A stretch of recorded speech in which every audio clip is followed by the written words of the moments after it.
Hey everyone, I'm Diane and this is Module 3, my special education interviews for EDL 853. Well, I actually interviewed two paras, two special ed teachers, and one administrator. The two paras, one was at our elementary level, K to 8, and one was at our high school level, 9 to 12, and same thing with the SPED teachers. So as far as child find procedures, the paras both knew that a process happened, but they weren't entirely clear on what that process was. They are not involved in that process at all. And occasionally a student is referred into the process by just general class observations when those paras are in the room. The SPED teachers, of course, have a strong understanding that a referral can happen from a teacher, an administrator, or a parent, and that's what triggers the process.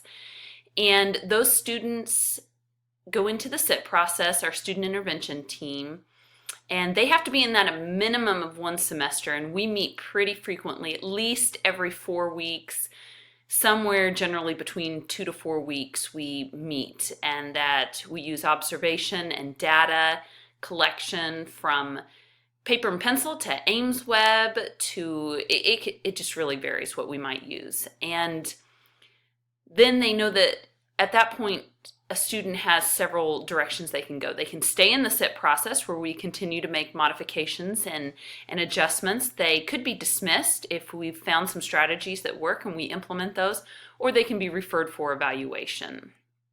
The administrator certainly knew of the referral process that triggers the SIT team and how the monitoring, dismissal, and evaluation goes. And then she went on to describe, of course, that at the point where they're referred for evaluation, a student either will have an IEP written or they may continue in the SIT process with us continuing to find modifications that work based on the evaluation and what we found on that. So challenges in their special education roles. The para talked about transitioning from teacher to teacher and what their expectations might be. And also the struggles with students that either are really struggling to be independent to refusal of accepting help. A few of our students really don't want to accept help from the paras, and so trying to find that balance. The teachers talked about paperwork and staying current with changes in regulation. A big concern was staffing, keeping consistent staffing in there and quality staff. And then just the growing numbers of students that we are seeing in special education. The administrator discussed personnel issues that mimicked some of what the special ed teacher talked about. Also, keeping our elementary group focused on allowing data to drive the referral or accommodations that we need to make. And sometimes we've run into parents unwilling to accept evaluation and data evidence, and that's actually gone both ways, either where a student did not qualify for an IEP, but parents were insistent that we write IEPs, or the other side of that. Just recently we've had a student who's been evaluated and shows strong evidence of needing to be in our SPED program, and the parents refusing to put that child into SPED. Some of the most rewarding aspects of working in special ed for these individuals, for the para, talked about light bulb moments and the relationships that they build. We have a great staff of SPED in our high school, and they've really created a community with one another, and parents being appreciative. The SPED teacher talked about gains and successes that their students see. Our high school SPED teacher discussed the process of post-secondary planning with her students and setting goals and then watching them launch, and of course working with the kids. And the administrator discussed student achievement and where we're a K-12 building, that unique opportunity of watching perhaps a student enter the SPED program as an elementary student and having great concerns, and then watching that kid flourish within our building and eventually graduate and go on to do some really cool things. What advice do they have in regards to supervision of SPED staff? Our paras would like to see more professional development and inclusion in the data collaboration meetings. It's a struggle with funding, and so our co-op does not allow them to attend those. Our elementary para discussed less schedule changing. They transition a lot throughout the day with different kids, and they would like to stay with some of their kids a little bit longer. The SPED teacher discussed again the need for consistency with staffing and communication. Boy, one of them just said you cannot over communicate in this role. And to listen first and to be an advocate for your paras and to be an advocate for your students. The administration discussed data. She's a data gal, so you'll see that a lot in the things I'm learning from her. And to have your staff's back and to let teachers try new ideas and think outside the box or go to trainings and bring that back and try to implement some new procedures in our building. And also to stay connected with what's happening in the building.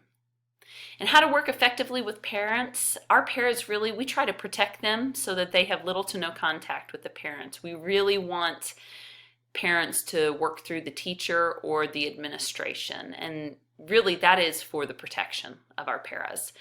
The SPED teacher talked about being open and honest with them, but also trying to put yourself on the parent's side. Especially our high school teacher discussed that oftentimes it's been a long journey for parents up to the point where a child's received a IEP and then how to transition into that. And so to put yourself in their shoes. And it's been a long process, and they know their child very well generally by that point. And to try to remain positive and to be a great listener. Our administrator discussed the whole student as social emotional growth and academic gains, and all those things need to be kept at the center of every conversation we have, and that there are absolutely going to be setbacks. And so we want those to be minor, but we don't want it to derail the progress of the student. Keeping the relationships are also a priority, keeping those relationships healthy and positive. And again, the communication piece. How to work with general ed teachers, keep them from the para, keeping them up to date, even on a daily basis if a student's having a tough day or something they're aware of that's happened at home. Especially with new teachers, be willing to try their ideas and to continue connecting with the students.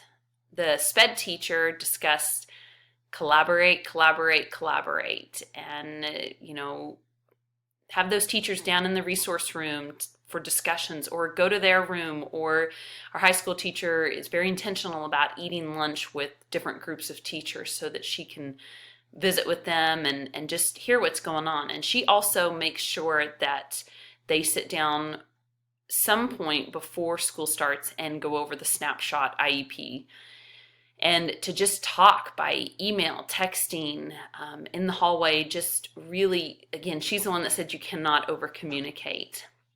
Administration, making sure that the IEPs are current and relevant. And if that means changes mid-year based on evidence that we're finding, then that's what it takes. And then that those IEPs are followed. And to help those teachers know their role and to keep the bigger picture in focus. Advice for a first year, Para said to be involved as you can, and talked about walking through the classrooms more and observing and seeing what's going on. The teachers discussed meeting with them a little more often and making sure that they're joining in collaboration. And they'd like to see administration be visible and maybe a little more accessible in the resource room. The administration talked about the culture of our building and that we can put as many strategies in place as we want, but the culture eats strategy every time. And I really liked that comment.